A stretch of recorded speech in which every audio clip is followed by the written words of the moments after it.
Hello, my name is Doran Lauer, Fiscal Analyst with RCO. Today's presentation is on ebilling.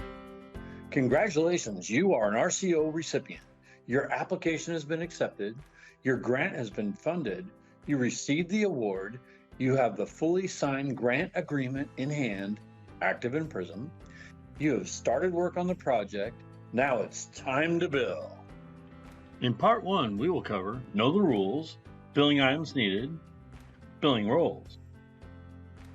If you don't have a Prism ID, request one from your grant manager. Know the rules. You also need to understand your agreement. On the billing page, it will show key pieces of information. Let's go over them now. RCO funding amount, required match, starting date, ending date, work sites. We also have manuals available for sponsors. Read and understand the manuals on rco.wa.gov. The first manuals relate to types of projects. Find your project and review. Then we have reimbursement and then funding programs.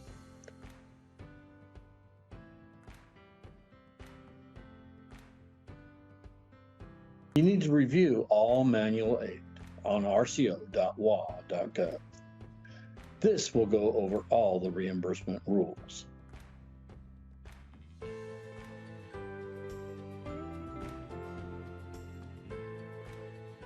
Items needed. Determine your billing period. We recommend a full month at the very least. Ensure you have the complete accounting system codes to bill. Extract the transaction level details from your accounting system. Now you are ready to bill Prism Online. Log on to Prism Online. Please use your active SAW account, Secure Access Washington. Go to Homepage and bring up Project. Understand your grant limits. Navigate into Prism, bring up your project and the billings page. Total grant cost. This is the total of RCO funding and match together. You can bill more than this amount, but any excess will be removed during Prism calculations. Total RCO funding. This is the total RCO funding and the limit of your reimbursement.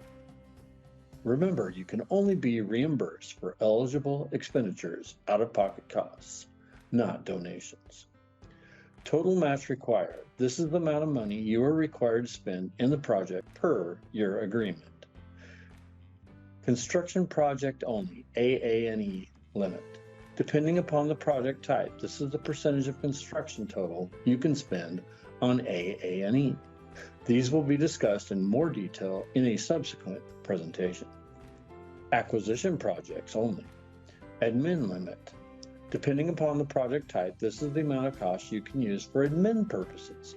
These will be discussed further in a subsequent presentation. Start date and ending date of the grant. The end date may be amended with proper approval. All of this information can be found on the billings page. Billing roles. If you don't see an Add Billing or Plus Billing menu or button, talk to us. That could be a problem with your permissions. You need to be associated with the org and one of 3 roles with the project. You can be a billing contact, a project contact, or an alternate project contact. All 3 of these make you eligible as long as you're associated with the org. Create a billing in Prism. Billing setup page. Billing period, monthly, quarterly, biannually, once a year. Enter beginning and ending dates during which the costs were incurred. Sponsor invoice. This is optional. Enter the internal invoice reference number for billing if applicable. SWV number display. SWV number fillable suffix. This is the statewide vendor number on file with RCO. It is auto-populated, but you can change the suffix if needed. Billing scope, brief description of work included in this billing. Billing scenarios. Optional, there are several possible billing scenarios. The most common used are for acquisition project escrow request and salmon project advance request. Check a scenario if applicable More will be covered on a subsequent presentation. Import, which is optional, or enter. You can choose to enter data manually or import the costs using the download link and a template. This will be covered on a subsequent presentation. Billing categories. Select the categories to be included in this billing. The billing categories will be pre-populated based on your agreement. Examples include construction, AA&E, non-capital costs, property incidentals, and more. Select only the work sites to be included in this billing.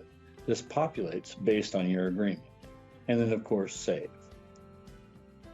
Remember that once you save this, the other billing pages will be created.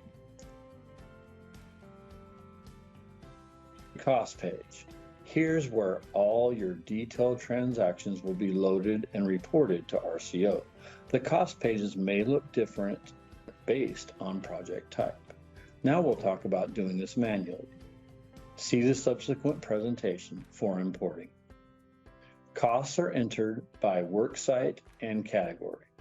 You may have more than one cost page dependent upon your project, but most just have one.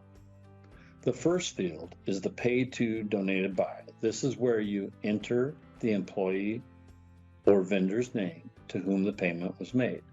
For donation, use the donor's name.